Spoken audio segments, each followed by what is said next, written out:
11번부터 다시 해설 강의를 시작하도록 하겠습니다. 11번은 2단원에 있는 전자배치, 양자수와 오비탈 전자배치와 관련된 그런 내용에 대한 문제입니다. 지금 여기 보면은 2, 3주기라는 표현, 중요하겠죠. 2, 3주기, 바닥 상태 원자.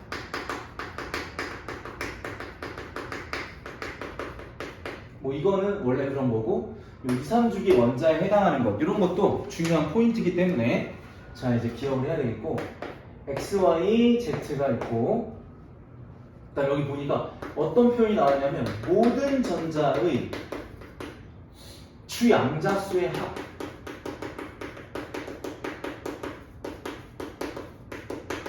모든 전자의 주양자수의 합. 자, 이런 언어적인 표현은 처음 들어봤을 거예요. 이런 언어, 화학적인 언어가 지금 이 시험에 처음으로 등장했기 때문에 이렇게 처음 등장하는 화학의 언어가 있을 때는 학생들은 많이 당황하고 이게 무슨 의미인지 해석하는데 시간이 좀 걸려요. 그래서 여기서 시간을 많이 잡아먹었을 거라고 생각이 듭니다. 그리고 이제 오답률을 보더라도 여기에 오답률이 조금 높습니다. 11번이.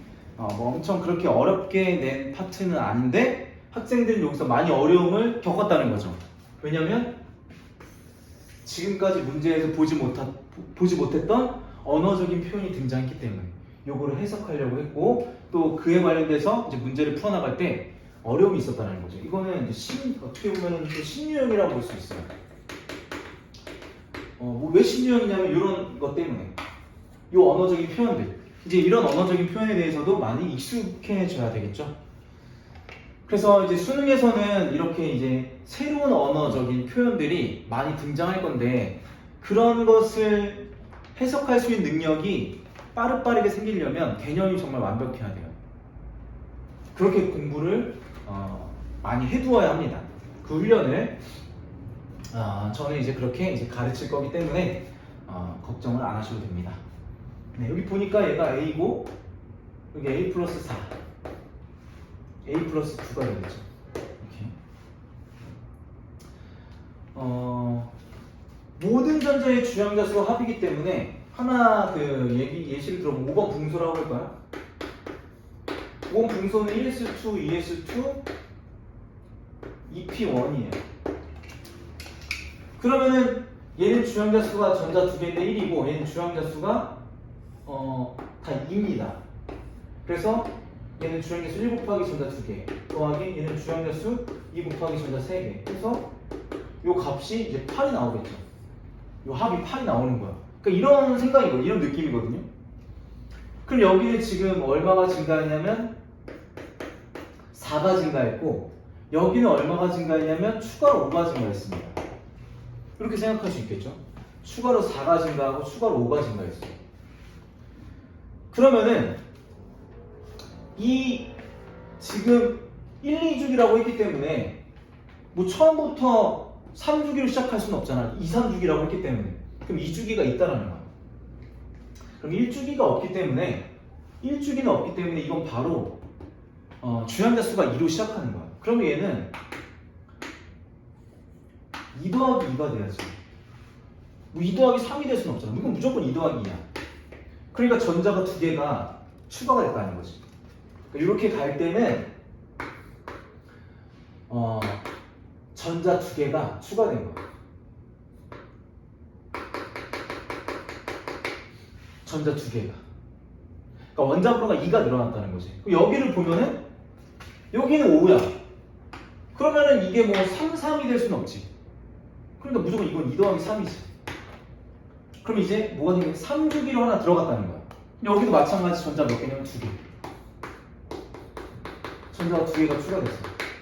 그리고 뭐가 시작돼야 되면 3주기가 시작돼야 돼. 그럼 3주기 첫 번 시작하는 거 나트륨. 이건 나트륨이겠네. 11번.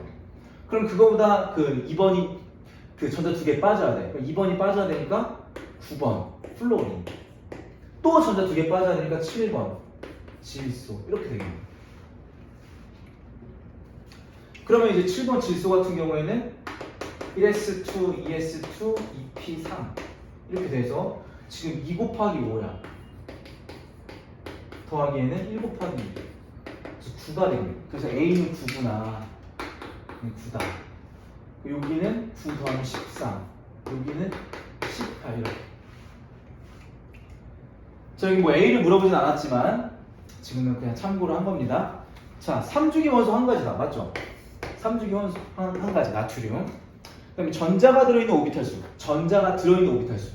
자, 지금 이게 X고 Y인데 X와 Y 비교하면은 얘는 1s2, 2s2, 2p, 5야.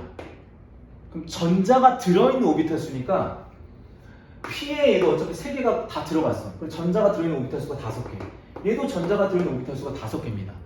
그래서 이게 뭐 오비탈에 들어있는 전자 수가 아니라 전자가 들어있는 오비탈 수고, 그리고 요거는 각각 오비탈에 하나씩 먼저 들어간다는 거.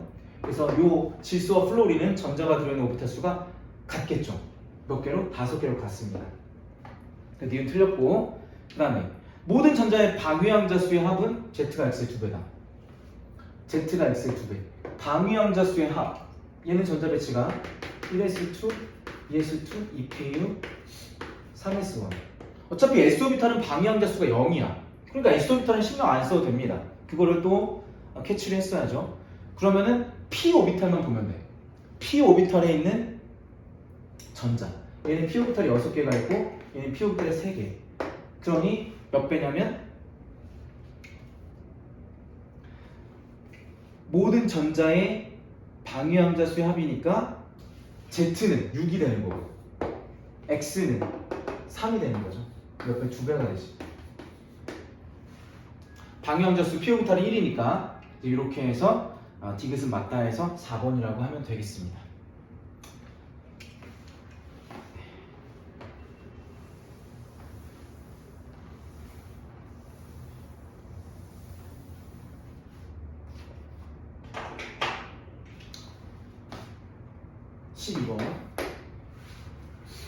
자, 12번은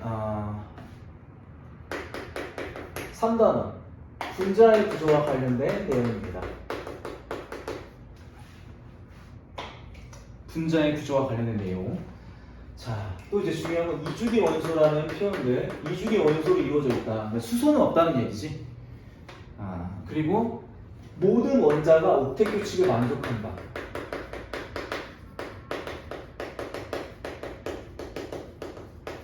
자, 이런 것들이 이제 빨리 풀 수 있는 단서가 되기 때문에 꼭 잘 유심히 봐야 됩니다.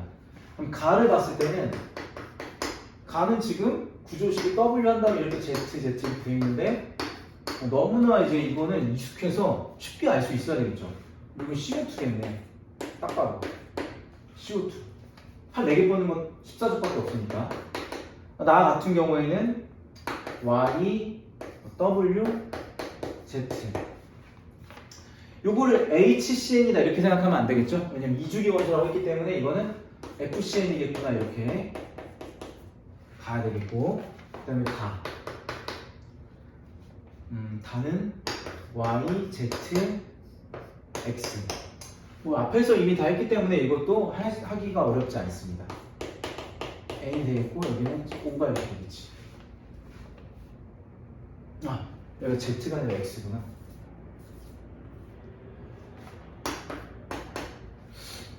이렇게 나옵니다. 그럼 중심 원자에 비공유가 있기 때문에 얘는 당연히 극성이 되겠고, 중심 원자에 비공유가 있으면 무조건 극성.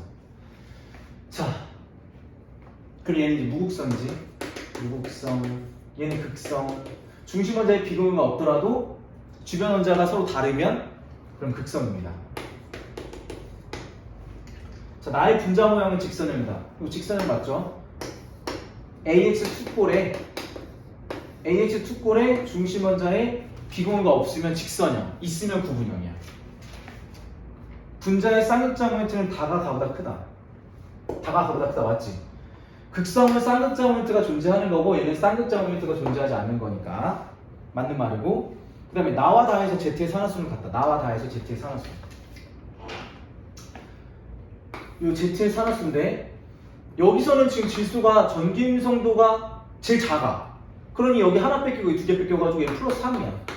근데 얘는 질소는 탄소보다 전기음수가 크기 때문에 결합 하나당 전기음수도 큰 쪽에 마이너스를 주라고 했죠. 이렇게 두 개 원자가 결합하고 있을 때 결합선 하나당 전기음수도 큰 쪽에 마이너스를 부여하면 여기 마이너스 3이야. 그래서 아예 정반대. 산화수도 같지 않습니다. 그래서 답은 3번. 12번까지도 어렵지 않습니다. 물론 11번은 조금 시간이 지체될 수도 있지만 12번도 어렵지 않았습니다. 그래서 여기까지 보통은 한 6분 안쪽으로 왔어야 되는데 아마 좀 시간이 딜레이 돼서 10분 이렇게 왔을 수도 있어요. 네, 그러면은 다음 13번 넘어가 보면은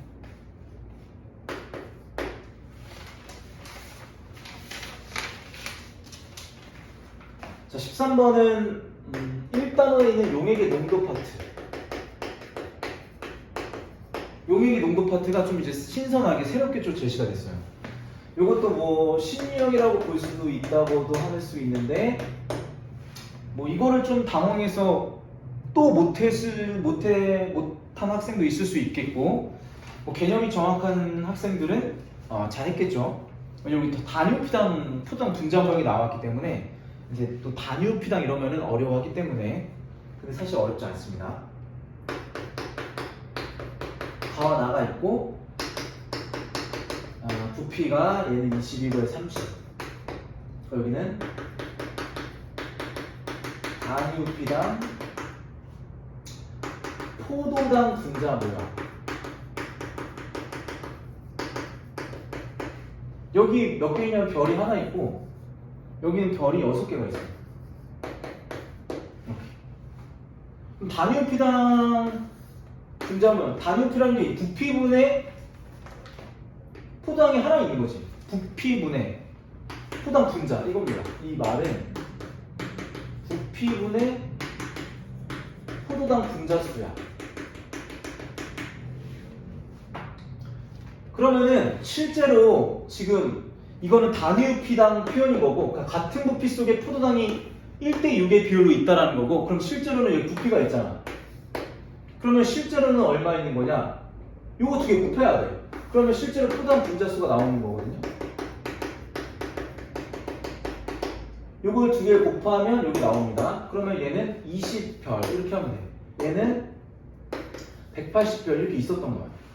근데 이거 어떻게 가와나를 모두 혼합했다고 하죠. 가와나를 모두 혼합했대. 혼합하면 200별이야. 200별이 있겠지. 분자수가 변하지 않으니까. 물을 추가해서 용액의 부피가 100이 되도록 만들었어. 100. 100으로 나누면 되잖아. 100ml 이렇게. 그럼 얼마야? 두 개의 별이죠. 그래서 2번입니다. 단위부피당을 지금 우리는 이렇게 두 개 곱했기 때문에 단위부피를 그냥 1ml당으로 잡은 거야. 그래서 100으로 그냥 나눠버리면 당연히 나오겠지. 그래서 몰농도의 개념이기 때문에 이게 어차피 몰농도입니다. 이게 몰농도. 여기 몰이 돼야지 뭐 이게 몰농도가 유사하다 이렇게 얘기할 수 있겠죠. 네. 그 다음에 이제 14번으로 넘어가겠습니다.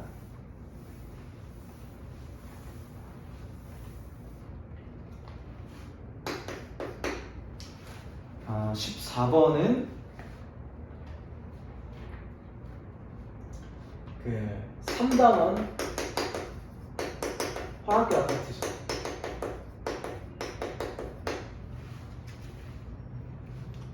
3단원 화학결합 파트. 자, 2주기 원소. 2주기 원소로 이루어져 있다. 이런 표현들 3주기는 없고 1주기도 없다는 거야. 수소가 없다는 거죠. 그리고 모든 원자가 옥텟 규칙을 만족하는 데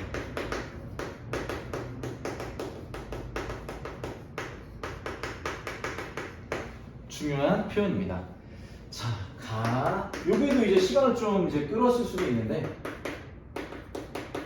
화학에서는 좀 분자를 많이 알고 있으면 조금 유리합니다. 화학적인 센스가 발휘될 수 있기 때문에 그래서 분자에 대해서 좀 많이 안다는 건 뭐 얼토당토 않는 분자를 많이 하는 게 아니라 이 수능 화학에서 요구하는 분자들이 많이 있어.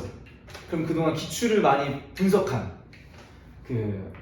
선생님 같은 경우는 기출을 많이 분석했기 때문에 그거를 많이 알려줄 수 있죠. 많이 알려줬고. 그래서 그런 거에 익숙해지면 당연히 이게 떠오를 수밖에 없는 거예요.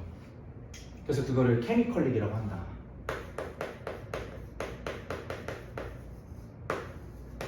그러면 화학을 잘할 수밖에 없습니다.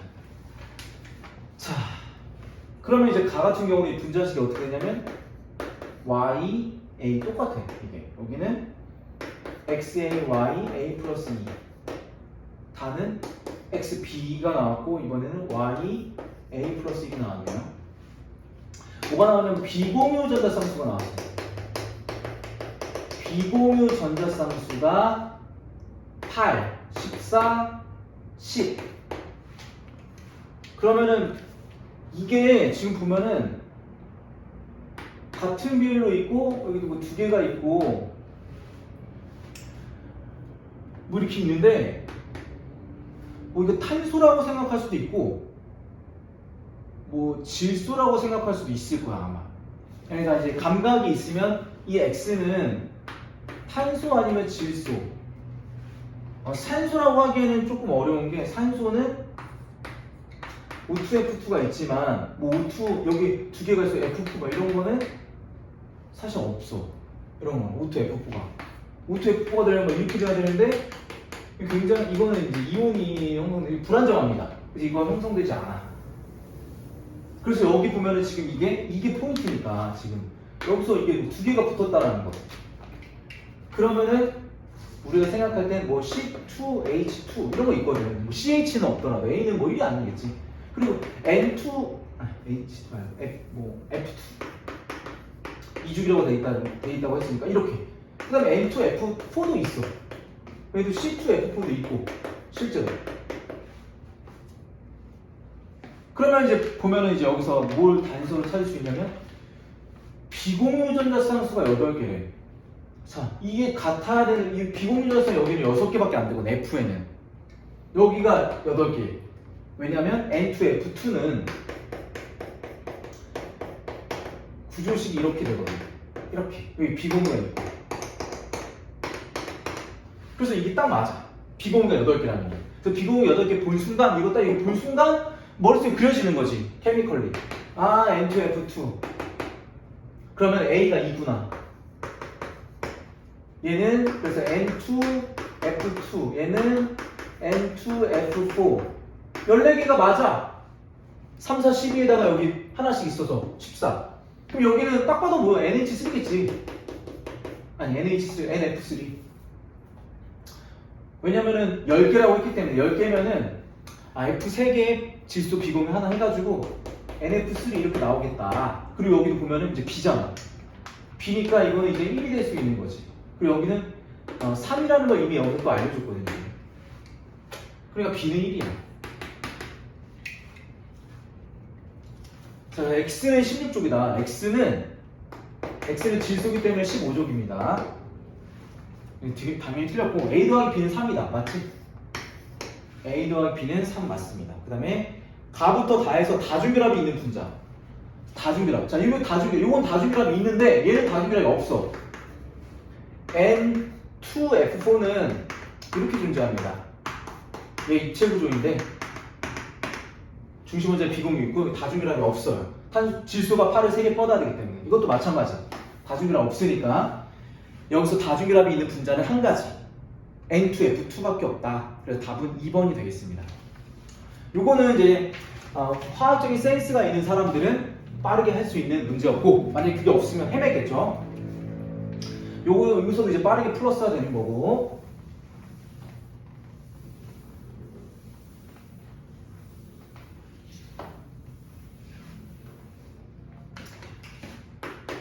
그 다음 15번. 15번은 이제 4단원에 있는 산화환 반응식.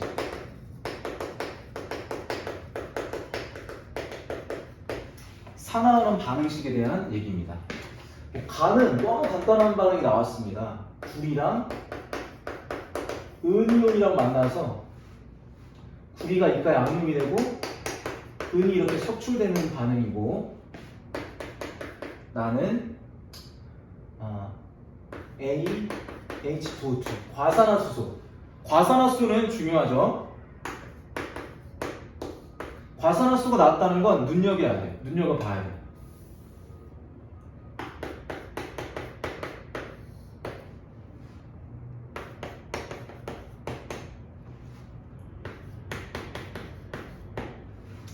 자, A부터 E는 반응계수라고 나와 있는데 뭐 이거는 딱 봐도 얘는 뭐 산화수가 증가하고 있으니까 산화되고 있고 얘는 산화수 감소하고 있으니까 뭐 환원된다. 이거는 뭐 쉽게 알 수 있죠. 전자를 이렇게 준 거지. 전자 두 개. 그래서 가에서 구리는 산화된다. 맞는 말이고. 자, 나는 이제 산화환원 반응식 완성해야죠. 산화환원 반응식 완성하려면 자, 이제 보통 일반적인 수소와 산소는 산화수가 안 변하기 때문에 굳이 할 필요가 없지만 과산화수는 예외의 물질이기 때문에 꼭 해야 합니다. 뭐가 예외냐면 산소. 얘가 플러스 1, 얘는 마이너스 1이 되죠. 얘가 마이너스 1이. 이게 중요하지. 얘도 이온, 단원자 이온이니까 마이너스 1이고 얘는 할 필요 없고 얘는 0. 여기서도 이제 산소 앞에서 했으니까 여기도 산소 해야 돼. 마이너스 2다. 그래서 산화수의 증감을 따져야 되겠죠. 아이오딘 같은 경우에는 산화수가 1 증가. 그리고 과산화수에서 물로 될 때 산소 같은 경우는 산화수가 1 감소. 이렇게 되는데 근데 여기 몇 몰이 반응하고 있냐면 2몰이 반응하고 있어. 2몰이. 그래서 2를 곱해야 돼. 여기도 이제 2몰이 반응하고 있으니까 2를 곱해야 돼. 그럼 여기 앞에는 2가 들어가야 되겠고 그리고 여기도 지금 산소가 2몰이 반응하고 있기 때문에 여기 앞에 2가 돼야 됩니다. 이동한 전자의 양이 똑같죠? 이동한 전자량이 똑같게 맞춰줘야 되는 거고 자, 그 다음에 이제 질량 보존해야 되기 때문에 여기 2개이기 때문에 여기는 1이 되는 거고 그 다음에 여기 총 수소가 4개가 됐기 때문에 여기 어차피 산소 그냥 2개로 맞춰버렸으면 여기는 그냥 1로 하고 수소가 총 4개 그럼 여기도 4개 돼야 되니까 2개 이렇게 와야 되겠죠. 그래서 A, B, C, D, E를 구했습니다. 자, 나에서 과산화수는 환원제다. 자, 뭐가 되고 있냐면 지금 과산화수는 얘는 환원되고 있어. 얘가 지금 환원되고 있어. 얘가 지금 산화되고 있어. 환원되고 있으면 산화제. 환원되고 있으면 산화제입니다. 그래서 니은 틀렸고 나에서 이제 계수의 관계. A 플러스 B 플러스 C분의 D 플러스 2는 얼마냐? A 플러스 B 플러스 C는 5분의 D 플러스 2는 3. 그리고 5분의 3. 7분의 4가 아니라 5분의 3이 되겠죠. 그래서 1번이 답이 됩니다.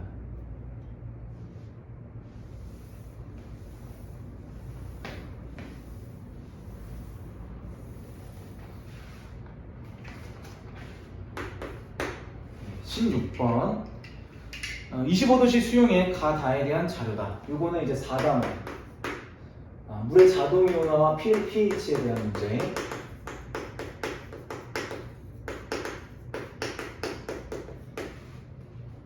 그래서 가나 다가 있고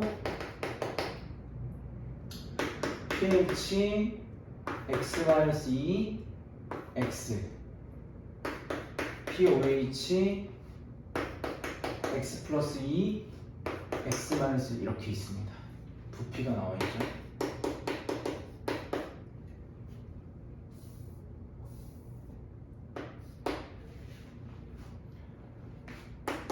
(100) 200 200 그러면 여기서 이제 바로 포인트를 찾아야 되는 것이 pH, pOH가 다 나와 있고 여기 뭐 이름이 나와 있기 때문에 뭐가 떠올라야 되냐면 pH 더하기 지금 25도씨라고 했기 때문에 pOH는 14다 이런 게 떠올랐어야 돼. 그래야 문제를 빨리 풀 수 있겠죠. 개념 이것도 개념이니까 개념이 떠올라야 됩니다. 그래서 이거 두 개 더하면 14가 나와야 돼서 2x 더하기 2가 14다. 그럼 2x는 x는 6이다 이렇게 바로 나오겠지. x는 6. 그래서 x가 6이라는 거 얘는 이제 8이라는 거 얘는 7이라는 거 아니 5라는 거 얘는 4. 그럼 여기 pH가 얼마냐면 여기는 9가 되겠죠 이렇게. 그러면은 얘네 둘은 산성 얘는 염기성 이런 것을 확인할 수 있겠죠. 그래서 기억은 이거 산성 찾으라는 거니까 가, 나 두 가지 맞고, 그다음 니은 나에서 수산화이온의 몰농도 다에서 수산화이온의 몰농도는 여기 있잖아. POH가 5니까 POH가 오면은 수산화이온의 몰농도는 10의 마이너스 5승 몰농도 10의 마이너스 5승 몰농도. 그래서 니은 맞고, 그 다음에 주의해야 될 것, 많이 실수하는 하이드로늄 이온의 양이 나왔죠. 여기 H3O 플러스 하이드로늄의 몰농도가 아니라 양, 여기 나왔단 말이야. 자, 우리 이거 기억해야 되죠. 몰농도는 용액의 부피분의 용질의 양이니까 N은 MV. 그래서 이 용질의 양, 하이드로늄의 양은 몰농도와 부피로 곱한다. 요거. 자, 그러면 어떻게 하냐면 지금 가가 나의 몇 배냐 이거 물어보고 있어. 가가 나의 몰농도. 지금 얘가 4고 얘가 6이면 수소이온의 몰농도가 몇 배냐면 100배. 가가 나의 100배야. 2차이니까. pH가 2차이니까 100배야. 그래서 얘는 100배야. 가가 나의 100배의 몰농도는 부피는 몇 배야? 부피는 얘가 100ml고 얘가 200ml니까 2분의 1배. 부피는 2분의 1배. 그럼 이거는 50배지. 이거 곱하면 되니까. 그래서 하이드로륨의 양은 50배다. 이렇게 맞겠죠? 자, 그래서 이제 5번도 맞습니다. 아니, 5번이 맞겠죠, 5번. 자, 이렇게 문제를 풀면 이것도 어렵지 않아. 여기도 뭐 어렵게 나온 게 지금까지는 사실 없다고 볼 수 있습니다. 17번.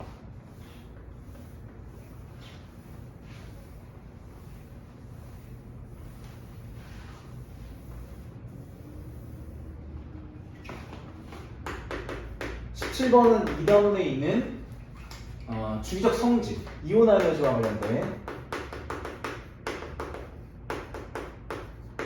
문제가 나왔어요. 주기적 성질. 자, 제1 이온화이너즈와 제2 이온화이너즈가 이제 나와 있어.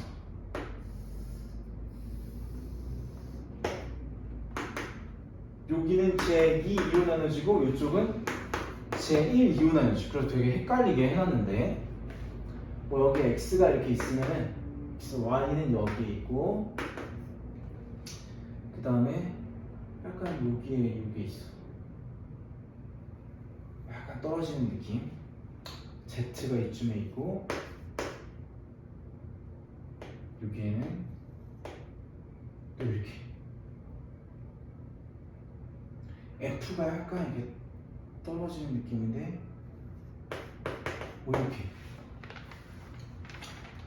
자, 6개의 원소에 대해서 2주기 원소라고 했어. 2주기. 그럼 2주기니까 2층부터 네온까지 리벨 분탄질산 풀 4까지 생각을 해야 되는데, 여기는 2원이고 여기는 2투. 항상 이온화이너즈에서는 예배, 이 원에서는 2조 13조 여기가 떨어지는 거고, 그 다음에 15조 16조 여기가 떨어지는 거. 이 2에서는 오른쪽으로 한 칸씩 평행 이동해서 얘는 13, 14조 얘가 떨어지고, 그 다음에 그 16, 17조 이 플로린 쪽이 떨어지는 거지.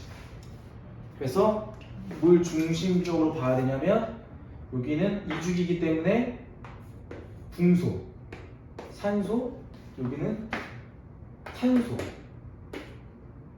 플로린. 얘와 비교를 한다면 얘는 산소, 얘는 붕소, 여기는 베릴륨, 여기는 질소. 이렇게. 그러면은 이게 뭐 이투기 때문에 이렇게 크기를 비교하면 이투기 때문에 이게 좀 내려와야지 맞는데, 더 약간 이게 애매하게 이게 내려온 것 같은, 약간 내려온 것 같은데 약간 뭔가 비슷하게 그렇게 나와 있는데, 그러면은 지금 보면은 이게 제1로 봤을 때는 이게 제일 큰 거거든요. 이렇게 이런 식으로. 이게 플로린이야. 플로린이 제일 커야 돼. 그 다음에는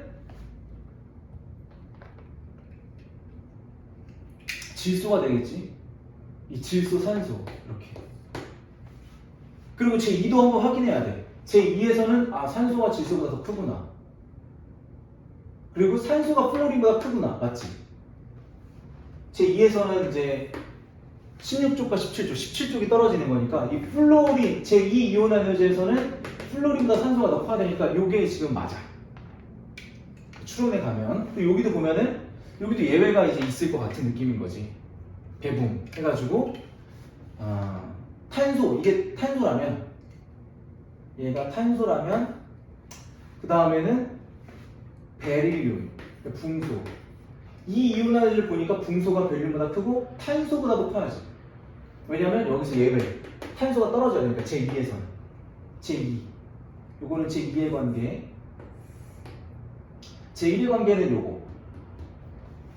그래서 여기에 X축과 Y축을 잘 비교해야 찾아낼 수 있다라는 거죠. 그래서 이렇게 이제 찾을 수 있는 거야. X는 붕소고 Y는 베릴륨이고 Z는 산소. 이렇게. 자, X, Y, Z를 그래서 찾았고 X는 베릴륨이다. X는 붕소입니다. 베릴륨이 아니라. 그 다음에 Y와 Z의 원자번호 차. Y와 Z의 원자번호 차. 얘는 원자번호 4번, 얘는 원자번호 8번. 그래서 원자번호 차는 4가 맞고, 니은 맞고, 디귿. 제1분의 제2. 2원분의 2투를 비교하라. 뭘 비교하라고 하면 X와 Y. X는 붕소, Y는 베릴륨. 요거는 제1은 뭐가 크냐면 베릴륨이 크죠. 제1은. 요 분모는 이게 커. 분자는 제2는 또 붕소가 커. 그렇기 때문에 당연히 요 1분의 2는 이 붕소가 클 수밖에 없어. 그래서 X가 Y보다 크다, 맞다라는 거죠. 그래서 답은 이제 4번이 되겠습니다. 4번. 17번은 여기서 약간 시간이 끌었을 수도 있는데 그래도 잘 차근차근 찾아내면 할 수 있었던 문제고, 예전에 이런 유사한 문제가 기출로 나왔습니다.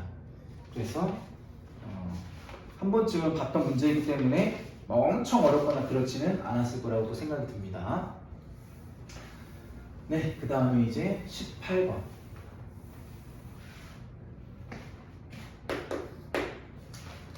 네, 18번은 일단은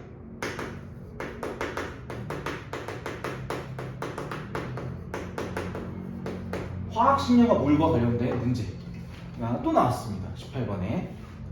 작년 수능 때는 이제 17번에 나왔었는데 이게 이제 18번. 지금 보면은 이제 아보가드로 법칙과 관련된 온도 압력이 일정하다고 했기 때문에 요거 하면 이제 부피랑 몰이랑 비례한다. 이게 이제 떠올라야 되겠죠. 자, 그래서 X가 들어있는 거에다가 이제 Y2와 ZY3를 차례로 넣었어. 그리고 기체는 서로 반응하지 않고. 그래서 중요한 게 뭐냐면 실린더 속 전체 원자 수비가 나 대 나가 3대 7이다라는 거. 이게 중요하겠죠. 자, 그럼 X 자, 그림을 그려보면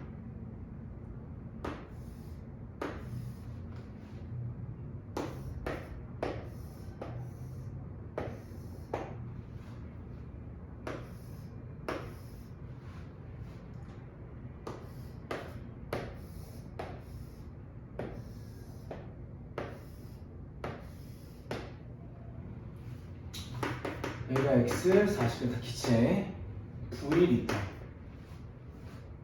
여기 Y2 8g 추가 플러스 했다. 그리고 여기는 이제 X가 있겠고 Y2가 이제 기체가 있는데 4분의 5 V리터, 그리고 ZY3 40g 추가. 그래서 여기는 X 기체, Y2 기체, ZY3 기체, AV 리터.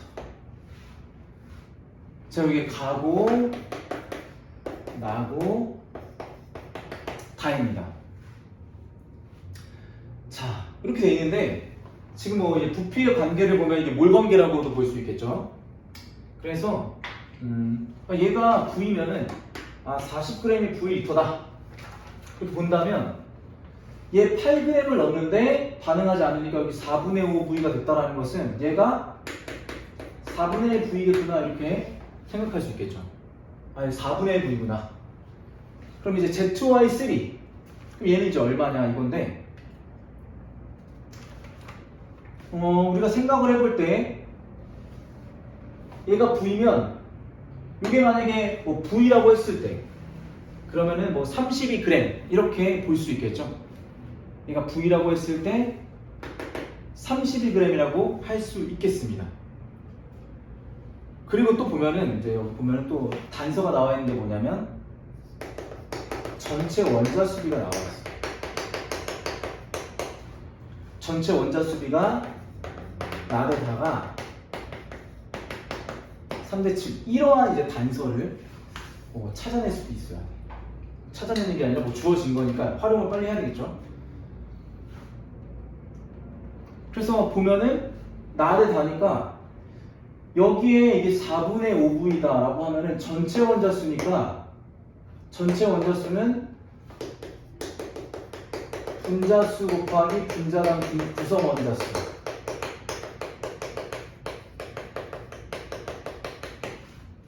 그러면은 얘는 V였고 얘는 4분의 1 V야.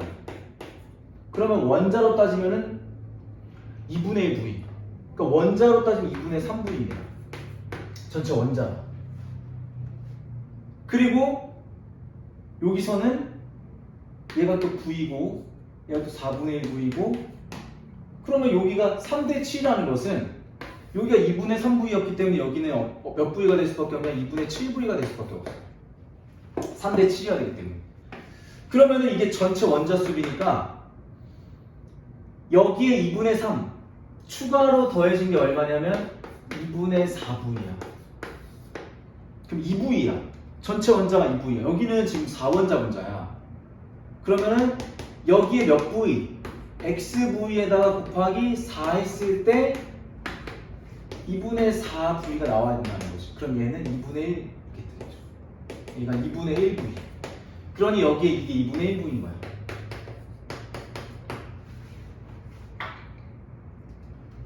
이러면은 뭐 이제 다 구해진 거지 사실은.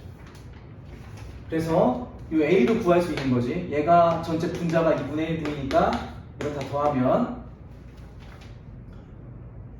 여기 4분의 5V에다가 이 2분의 1 더하면 얘는 4분의 2니까 4분의 7. 그래서 A는 4분의 7입니다. 기억은 맞는 거죠. A는 4분의 7이다. 그 다음에 이제 원자량 B. 원자량 B는 그냥 뭐 V로 모든 거를 맞춰보면 될 거야. 같은 부피에서, 그럼 같은 양에서. 이 분자량이라는 것은 몰질량인데 한마디로 하면 몰분의 질량이에요. 그러면은 같은 몰일 때 질량. 그게 이제 분자량이기 때문에 여기서 원자량 B, 원자량을 정확하게 구하라는 게 아니라서 B를 구하는 것 때문에 그냥 같은 몰일 때, 즉 같은 몰이라는 건 지금 아보가드로 법칙이 적용되고 있기 때문에 같은 부피 가운데서 질량 관계를 통해서 그걸 분자량으로 생각할 수 있다는 거죠. 그럼 여기는 보면은 지금 4분의 1V일 때 8g이면 V일 때 얼마냐면 32g. 여기는 V일 때 얼마냐면 80g입니다. 그러면은 Y2가 32g이면 Y는 16이야. Y가 16. 그럼 Y3는 48이야. 그리고 이게 80이 되려면 Z는 얼마냐면 32가 되는 거야. 30. 그래서 X와 Z. X는 이 V가 그대로 있는 V가 40이면 그냥 X가 40이야. 원자량. 그래서 X는 40, Z는 32. 그래서 40대 32.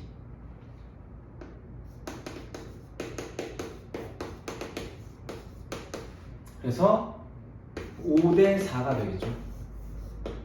그래서 니은도 맞습니다. 원자량이 P. 보니까 얘는 SO3겠네. 원자량이 뭐 SO3.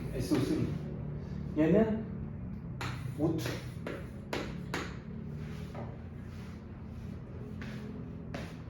얘는 뭐 아르곤 뭐 이런 느낌이네요. 느낌적으로 봤을 때. 자, 그 다음에 지금 1g에 들어있는 전체 원자수. 1g에 들어있는 전체 원자수. 자, 이런 표현들. 1g에 들어있는 전체 원자수는 이거 나온 순간 많이 연습했죠? 많이 연습해야 돼. 뭐야? 분자량분의 분자량 구성 원자수. 분자량분의 분자량 구성 원자수이기 때문에 Y2랑 ZY3 요걸 얘기해보면 Y2의 분자량은 32. 분자량분의 분자량 구성 원자수 2개. 얘는 ZY3는 분자량 80. 실제 분자량도 맞을 수 있는데 어차피 이거는 같은 부피에서의 질량이기 때문에 같은 부피에서의 질량은 분자량으로 생각할 수 있습니다. 요거는 아보가드로 법칙의 특징이죠. 분자량비와 밀도비가 비례한다. 분자량비가 밀도비다. 중요한 개념. 그리고 여기는 이제 분자량 구성 원자수가 4개. 요거 계산하는 거예요.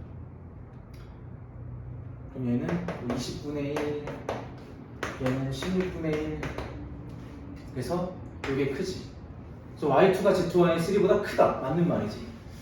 그래서 이렇게 해결하는 것. 요거 여기 개념들이 많이 들어있고 이렇게 해결하는 건 굉장히 중요한 부분이기 때문에 연습을 많이 해두어야 합니다. 이 부분은.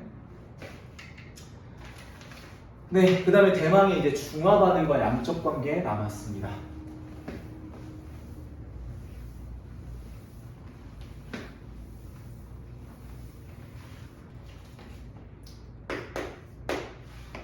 네, 이제 킬러 문항 19번 문제는 4단원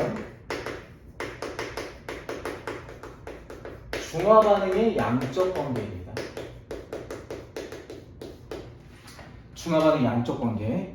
자, 지금 보면은 A 몰롱도의 염산이 있고 그리고 B 몰롱도의 수산화나트륨이 있고 C 몰롱도의 수산화칼륨이 있어요. 그리고 이제 용액원을 보니까 이 염산은 20ml 넣고 수산나트륨은 30ml, 수산화칼륨은 10ml를 넣습니다. 그래서 용액원을 만들었고 여기 마지막으로 혼합 용액의 이온의 몰비를 보니까 여기다가 다 8을 곱하면 1대 1대 2대 4가 나옵니다. 그리고 또 용액원에서 하이드로늄 이온의 몰롱도가 있죠. 이 하이드로늄 이온의 몰롱도는 12분의 1 A 몰롱도라고 하고 있어요. 자, 그럼 여기서 이 수소이온은 얼마가 들어간 거냐면 20A가 들어간 거고 염화이온도 20A. 얘는 30B, 30B. 얘는 10C, 10C 이렇게 들어갔어요. 몰로 봤을 때 이 몰롱도랑 부피를 곱해서 몰의 비가 이렇게 들어갔습니다. 몰의 양이. 이것도 몰롱도이기 때문에 여기다가 부피를 곱하는 거야. 부피가 총 얼마냐면 60. 그래서 60ml 이렇게 곱하면 OA 사실은 밀리몰이 나오는 건데 그냥 생각해도 돼요. 요거는 뭐냐면 하이드로늄 이온의 양입니다. 양. OA. 원래 얼마 있었는데? 20A가 있었는데 지금 5A로 줄었습니다. 중화 반응했으니까. 그리고 이렇게 이제 수소인의 몰롱도와 이 수소인의 양이 이렇게 존재한다는 걸 통하여서 여기 이게 산성이구나를 알 수 있는 거야. 그러면 수소이온이 있겠죠? 여기 지금 이온들을 보면은 뭐 수소이온, 염화이온, 나트륨이온, 또 수산화이온, 칼륨이온 이렇게 있는데 수산화이온 있겠고 그럼 총 5가지의 이온이 있는데 그중에 4가지가 있다는 건 당연히 산성이니까 수산화이온은 없겠고 수소이온이 있을 건데 지금 다 뭐냐면 일가야. 이가가 나오지 않았습니다. 이가가. 원래 수능에는 이가가 나오는데 지금은 일가만 주어졌어. 어찌 보면 좀 더 수월할 수도 있는데 자, 중화 반응은 수용액 개수의 반응입니다. 수용액에서의 반응. 이 수용액에서의 반응의 특징은 항상 이온 전환 총합이 0이 나와야 돼요. 이거는 꼭 기억해야 되겠죠? 이온 전환 총합은 항상 0이 나와야 됩니다. 그러면 지금 이온이 요거 있겠고, 요거 있겠고, 요거 있겠고, 요거 있을 거야. 산성이기 때문에. 그럼 무조건 음이온은 이거여야 돼. 다른 거는 안 되죠. 이온 전환 총합이 0이 나오려면 무조건 이게 이거야 되고 그러면은 자 이게 염화이온이라면 염화이온은 20A 구경분유니까 반응하지 않죠. 얘가 20A야. 그럼 얘는 10A 얘는 5A 5A 이렇게 있어야 돼. 지금 5A가 있죠. 수소이온이. 그럼 얘가 수소이온이야 하나가. 그럼 나중에 여기 나머지는 이제 나트륨이온이나 칼륨이온일 텐데 용의 툴을 보니까 추가로 수산화칼륨을 92ml만큼 넣었대. 용의 툴을 만들었는데 그때 이온의 비율을 보니까 6을 곱하면 1대1대 2대2가 나와야 돼. 염기를 당연히 집어넣었으니까 지금 보면은 어차피 염화이온은 바뀌면 안 되기 때문에 얘가 20이 된다고 했을 때 20, 20, 40, 40이 돼야 돼.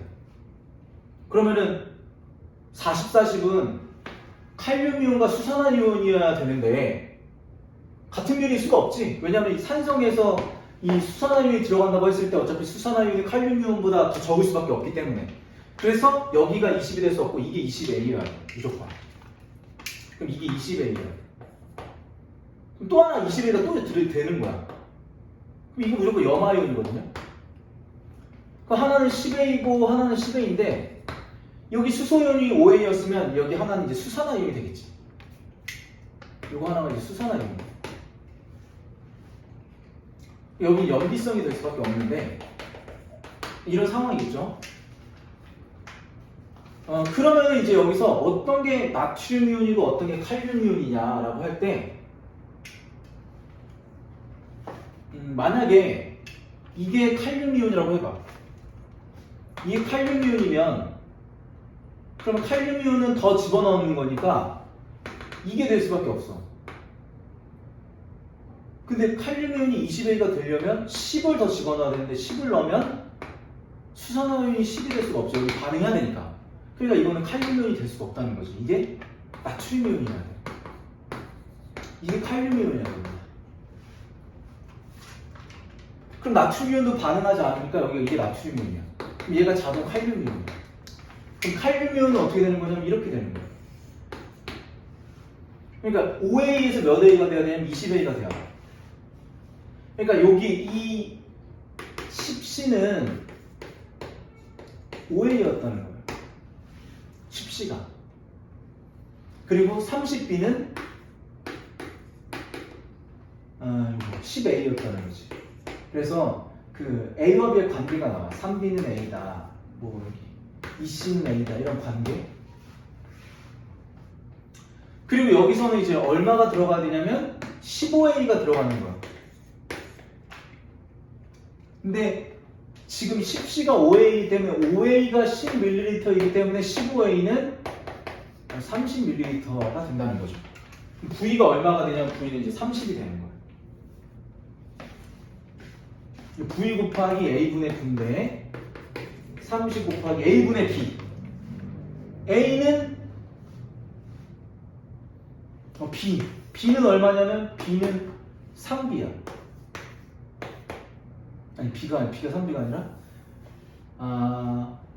B는 3분의 A야. B가 3분의 A. 그럼 A분의 3분의 A는 이거는 3분의 1이네. 이게 3분의 1이니까 10.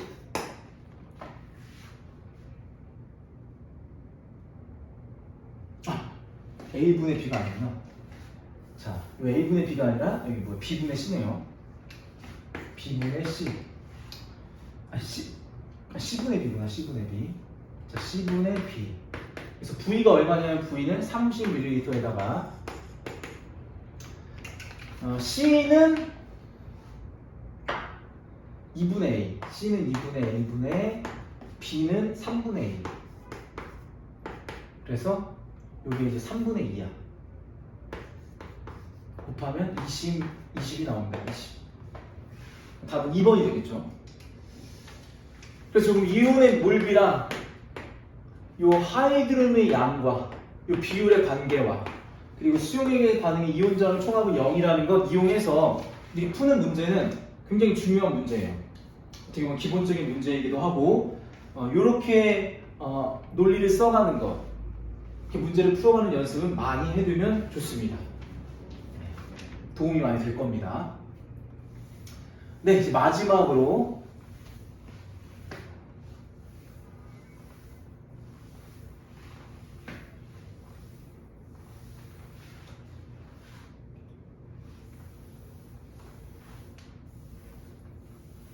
마지막으로 20번 문제를 이제 볼 건데요.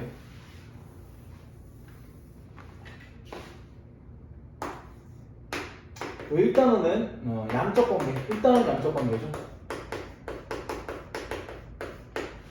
화학 반응식과 양적 관계. 자, A랑 B랑 만나서 C가 생기는 반응입니다. BC는 이제 반응 계수인데 반응적 원의 반응전이 얼마냐면 8, 28 이렇게 나와 있고 질량이죠. 2는 이렇게 나와 있습니다. 그리고 이제 밀도도 나와 있는데 밀도는 72T, 75T 이렇게 나와 있어요. 그리고 C의 질량이 22g, 33g. 그리고 반응 후 밀도 XD, 100D. 자, 이렇게 나와 있습니다. 생성된 C의 질량이 1.5배가 됐다는 걸 통해서 한 개 반응물이 1.5배가 더 반응했구나를 알 수가 있어요. 그러면 이 22g이 생기려고 한다고 했을 때 얘가 다 반응하면 어떻게 될까?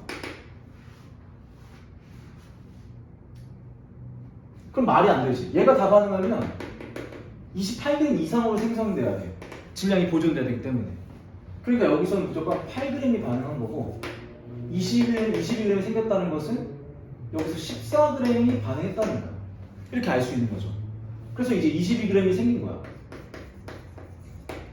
22g 나온 거거든. 여기는 이제 14g 이렇게 반 반응한 거지. 반. 그럼 여기도 마찬가지야. 1.5배가 반응했잖아. 그럼 이거 1.5배 반응을 여기 12g이 반응해야 돼. 그러면 이거 그대로 반응시키면 여기도 1.5배 하면 여기 21g. 여기는 33g 이렇게 생겨나죠.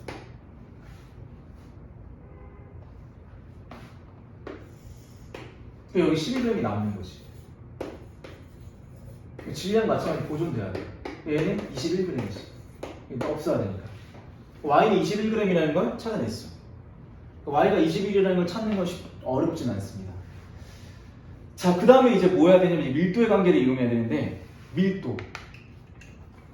여기가 72T고 여기가 75T인데 밀도라는 것은 부피분의 질량이죠. 밀도는 부피분의 질량. 그럼 우리는 질량도 알고 있고 밀도도 알고 있어서 부피를 한번 알고 싶은 거야. 그럼 부피로 바꿔보면 부피는 D분의 W입니다. 부피가 몇 배 정도의 차이가 나는지를 계산해 본다면 이 밀도는 지금 이렇게 될 때 몇 배가 되냐면 72분의 75배야. 그리고 한번 B로 한번 계산해 볼까? B. 얘가 36이 되고 얘는 아니 3, 6, 3, 42 24 대 25. 자, 이 밀도는 1에서 2로 갈 때 24분의 25배가 됩니다. 그 질량은 어떻게 되냐면 질량은 총 36g에서 45가 돼요. 그러면은 여기 36에서 45g이 된다는 거 이것도 비율로 한번 생각을 해보면은 9, 5, 45, 9, 4, 36 그럼 4분의 5배. 자, 질량은 4분의 5배가 돼요. 그럼 부피는 몇 배가 되는지 나오거든, 비율이.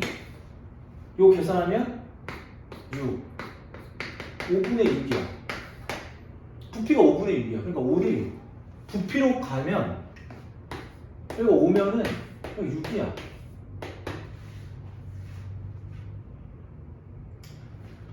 자, 그리고 반응 전과 후에 질량은 보존되죠. 반응 전의 밀도고 반응 후의 밀도인데 그 밀도의 비가 지금 3대 4야. 그럼 부피 비는 4대 3이지. 부피의 비가 4대 3이니까 여기다가 4분의 3을 곱하면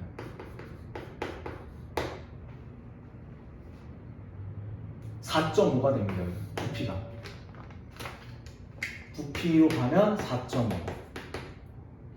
자, 얼마 감소했냐면 1.5가 감소하죠. 한 개 반응물이 몇 배가 될 때 1.5배. 한 개 반응물이 1.5배로 더 반응할 때 1.5 감소했다는 건 여기는 얼마 감소한다는 얘기냐면 1 감소한다는 얘기야. 감소량도 그 한 개 반응물의 질량비나 몰비만큼 증가하거든요. 그러니 여기가 얼마냐면 4가 되는 거지. 그러면은 x를 구할 거기 때문에 여기서 여기로 가는 비율을 한번 계산해 보는 거야. 뭘 구할 거냐면 밀도. 밀도는 부피분의 질량이어서 부피가 몇 배가 되냐면 요거 45대 40이니까 9대 8이야. 9분의 8배가 됐어. 부피는 9분의 8배. 그럼 질량은 몇 배가 됐을까? 질량은 똑같지 아까 여기. 질량은 5분의 4배. 그러면은 요거 계산하면 밀도는 10분의 9배가 돼야 돼. 그러면 여기에 100D잖아. 100D에서 10분의 9배가 돼야 되기 때문에 90D가 나옵니다. 그래서 X는 90D. Y 구했죠? Y분의 X를 구하는 거니까 Y는 21이고 X는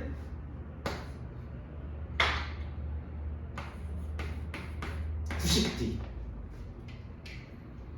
그래서 37에 21 해서 X는 7분의 30이 나옵니다. 자, 굉장히 이제 또 이것도 중요한 문제예요. 개념이 다 들어가 있으니까. 요 생성물의 질량이 1.5배가 되는 걸 통해서 한 개 반응물도 1.5배가 더 반응했다. 그리고 어떻게 이제 질량 관계로 찾아내냐면 질량 보존에 대한 것과 뭐 일정 성분비에 대한 것. 논리적인 개념. 얘가 다 반응할 수는 없겠구나. 왜냐하면 질량이 22g이 나와야 되기 때문에. 그래서 얘가 다 반응했겠다. 한 개 반응물은 그래서 A다. 라는 것을 찾아내는 것이 여기서 어떻게 보면 포인트. 그리고 이제 밀도가 나왔을 때 이제 부피분의 질량의 관계. 몰 변화는 어떻게 변하는지. 이런 걸 통하여서 이렇게 구할 수 있다는 거죠. 그러니 이것도 충분히 18번까지만 시간을 단축시켜서 풀었다면 19번, 20번 문제도 무난하게 할 수 있는 문제였습니다. 그래서 1등급과 만점을 받는 것이 사실 어렵지 않아요. 어렵지 않습니다. 그래서 화학에 대한 개념이 정확하게 축적이 되고 또한 이 문제를 풀어갈 때 어떤 논리, 어떻게 개념이 적용되는지만 연습을 하게 되면 화학 1등급 어렵지 않으니 열심히 노력하면 되겠습니다. 이상으로 3월 학평 해설 강의를 마치도록 하겠습니다. 감사합니다.